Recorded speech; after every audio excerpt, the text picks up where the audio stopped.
as Iran's war with the U.S. and Israel entered its fifth day. Israel's air defenses intercepted Iranian missiles, while explosions were heard around Jerusalem.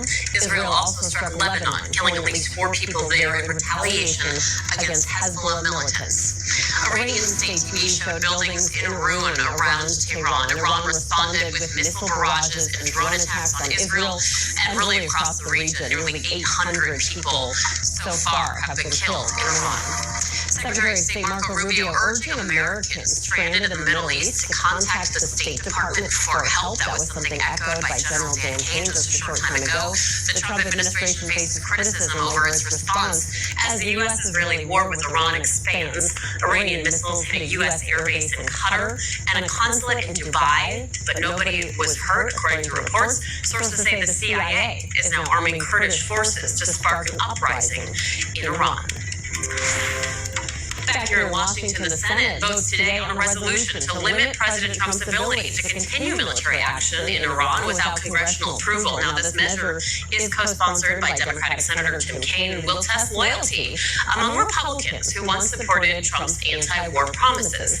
Senate Minority Leader Chuck Schumer says he's more concerned after a classified briefing on that conflict. Now, Scripps News senior international correspondent Jason Bellini joins us now live from Tel Aviv, Israel, covering this conflict on what's happening there in Israel. So, Jason, last hour we heard from the Pentagon on how things are going after 4 days. We certainly heard a lot about continued aggression and not a de-escalation from the U.S.'s standpoint. What's your biggest takeaway from that news conference?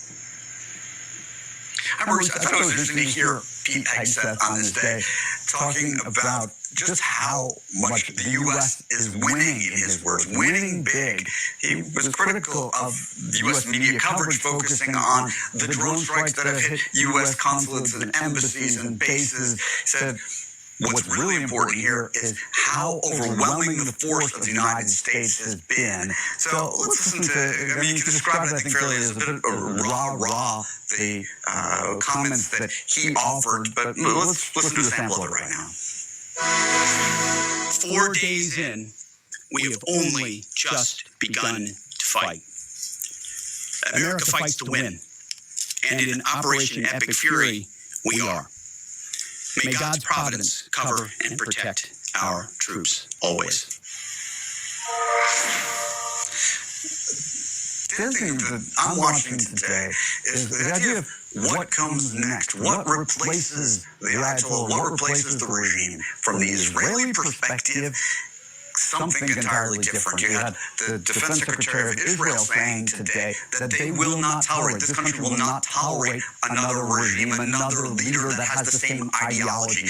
We heard that from President Trump yesterday, and now you're also hearing from Pete Hegseth that the regime in Iran, the power that still exists there, that's still running the country, he said they are toast and they know it, and that the United States is punching them while they're down. So it sounds like the U.S. and Israel are in alignment on the idea that something else, some other, what they would call non-Islamist, radical type of regime needs to come into power there. They won't settle for anything less. That's the message we're hearing right now. Maritza?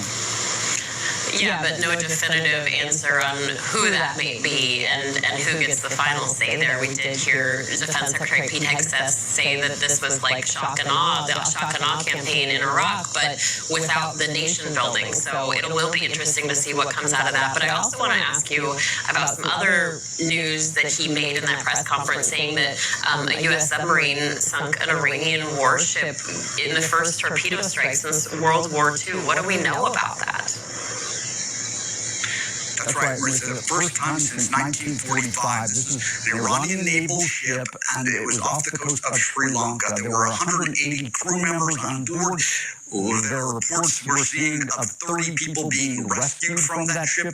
What happened to the others? We don't know. It's still early hours on this story. The message from the Pentagon's perspective is Iran's Navy, they're in danger wherever they are. It's going to be erased from the planet. And they've shown us in the last few days lot of images of Iranian Navy assets being destroyed, being obliterated. So that part of what they're saying does appear to be holding very true, is that Iran's Navy appears to be no more at this point. Are there other ships that are elsewhere outside of this region, like this one that they apparently just attacked? That we don't know, but we'll be watching closely to see any details about those crew members that were on board the ship. Again, 180 and killed by a torpedo fired by a submarine. And Hegseth formulated this in terms of, we're the War Department. This is what we do now. This type of attack, even